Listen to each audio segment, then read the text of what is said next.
What if I told you that 3 simple daily habits could reduce your urgency, calm your digestion, and give you more predictable days within 2 weeks? No expensive supplements, no extreme diets.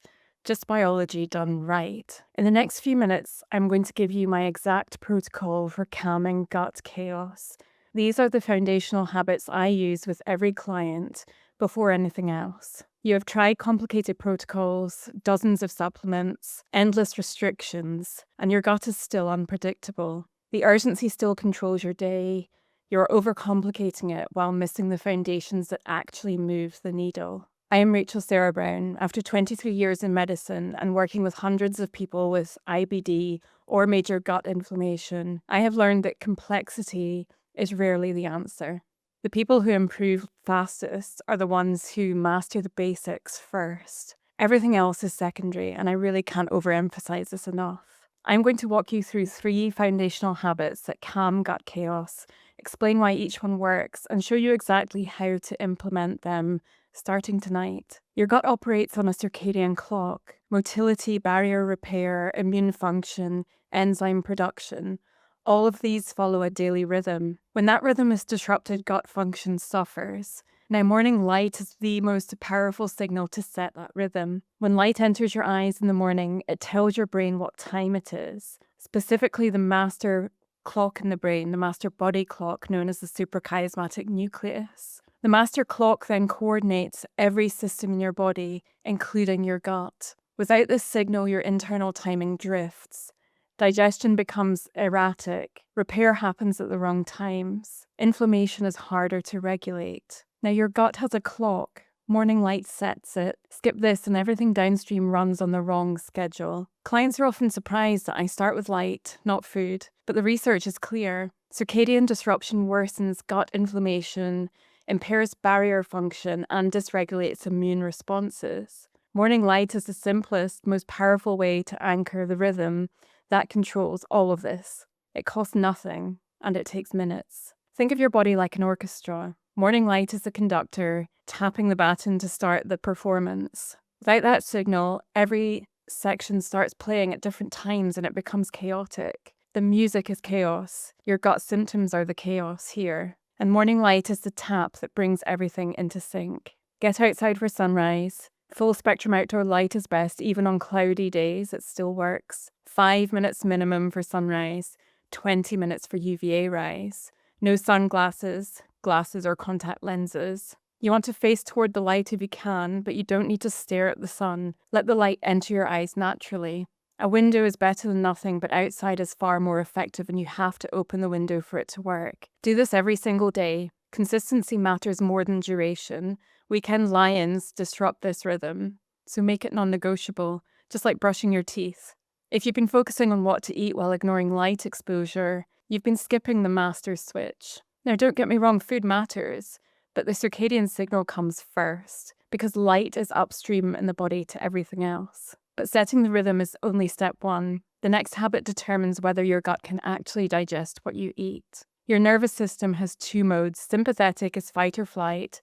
Parasympathetic is rest and digest. The name tells you everything. Digestion only works properly when you are in a parasympathetic nervous system state. When you eat while stressed, rushing, scrolling, or on the go, your body is in sympathetic mode. Blood flow shifts away from the gut, enzyme production drops, motility changes, and food sits, ferments, and can cause problems. It is not what you ate necessarily. It can be the state you were in when you ate it. You can eat the perfect meal. If you eat it in a stressed state, your gut will not digest it properly. I see clients who've optimized their diet to exhaustion. They eat perfectly, they still have bloat, cramp, and have urgency. When we investigate, they are eating at their desk, eating while stressed, eating on the run. The food is not necessarily the problem. The state is the problem. So if you can shift that state and the same food digests completely differently, then that should tell you something. Imagine trying to have a deep conversation at a loud concert. You cannot hear, you can't think.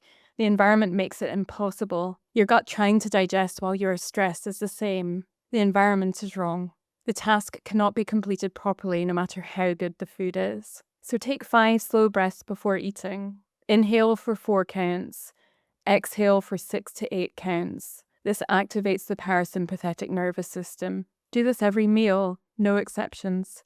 Sit down, no screens, no work. Eating is a dedicated activity, not background to something else. Your attention on the meal signals safety to your nervous system.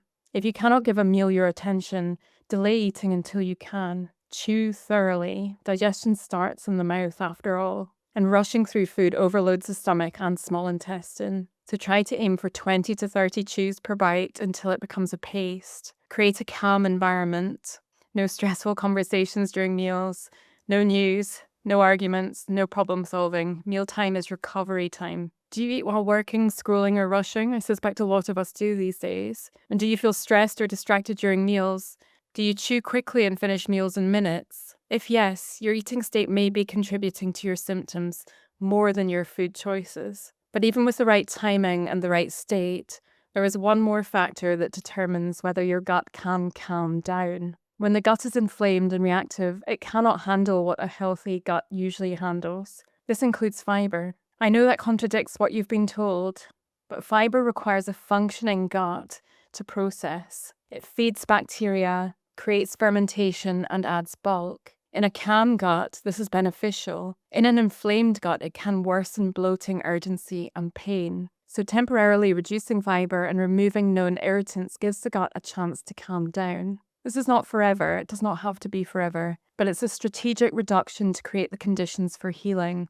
Fiber is healthy for a healthy gut. For an inflamed gut, it can be fuel on the fire. So temporarily pulling back is not weakness, it's strategy. Clients often come to me eating high-fiber diets because they were told it was good for them. They're bloated, cramping, and miserable, to be honest.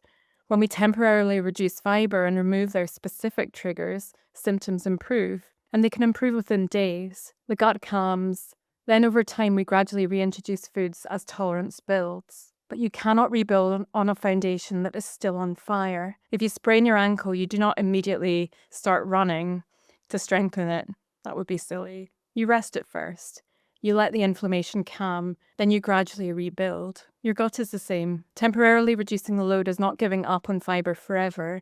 It is resting the gut so it can heal before you ask it to do more. Identify your known triggers and remove them completely for 2 weeks. Common culprits include gluten, A1 dairy, raw vegetables, and high FODMAP foods. If you're unsure, start with gluten and dairy as a baseline. This is diagnostic, not permanent. Reduce fiber temporarily, cooked vegetables instead of raw. Some people will do better with fruit. Lower fiber starches like white rice instead of brown. Avoid high fiber additions like psyllium, husk, bran, or fiber supplements. Keep foods simple and easy to digest. Smaller ingredient lists, well-cooked, soft textures. Avoid anything that historically causes you problems. That's just common sense. Observe and track. Notice changes in urgency, bloating, and stool consistency. Keep a simple log for 2 weeks. Your gut will tell you what is helping. And this is not a forever diet. And this is not about fear or restriction for its own sake. This is a temporary reduction to calm inflammation before rebuilding. Now let me show you how to pull all 3 habits together into a daily protocol. If this approach is making sense, subscribe. I post weekly on gut health, cellular energy, and what actually works for IBD. These 3 habits work best when combined into a consistent daily rhythm. Morning light anchors your circadian clock. Eating in a parasympathetic state allows proper digestion. Simplified foods reduces the load on an inflamed gut. Together, they create conditions where your gut can finally calm down. Alone each can help, but together they compound. 1 habit helps, 3 habits together transform. Consistency is the multiplier. Wake at a consistent time, get outside for crucial times of sunrise and when UVA light is first coming out. No glasses or contact lenses. This sets your circadian rhythm for the entire day, your master body clock. Sit down without screens or distractions. Take 5 slow breaths before eating. Chew thoroughly and eat slowly. And keep food simple, cooked and low fiber for now. Treat meals as recovery time, not multitasking time. Dim lights after sunset and try to avoid artificial blue light at night. Reduce screen exposure. Keep dinner simple and easy to digest. And maintain consistent sleep timing. This reinforces the circadian rhythm and supports overnight repair. You have to stop eating on the go or while distracted. Stop skipping morning light exposure. Stop loading up on fiber when your gut is inflamed already. Stop inconsistent sleep and wake times. Start treating morning light as medicine. It may sound simple, but it's powerful, I promise. Start making meals a calm, focused activity and start simplifying food until the gut calms. And if you start protecting your circadian rhythm as a foundation of gut health, I'd be very surprised if you don't notice changes and quick changes at that. But there's one more piece that determines whether this protocol actually works for you. This protocol does not work if you do it once. It works through consistency. Your circadian rhythm needs daily reinforcement, your nervous system needs repeated signals of safety, and your gut needs a sustained break from irritation. 2 weeks of consistent application is the minimum to see real change. Not perfect, consistent. Small actions repeated daily create conditions that occasional effort never can. You do not need more intensity, you need more consistency. 2 weeks of simple habits beats 2 months of complicated protocols done sporadically. The clients who see results are not the ones who do everything perfectly for 3 days.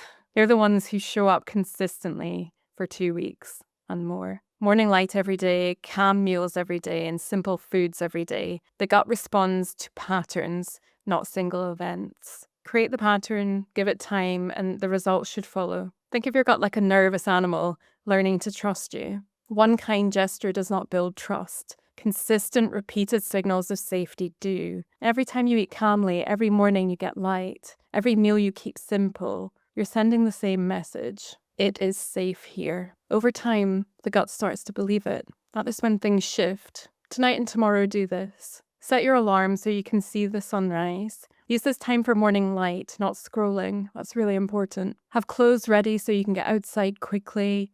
Make this non-negotiable for the next 14 days. Plan your meals for tomorrow with simplicity in mind.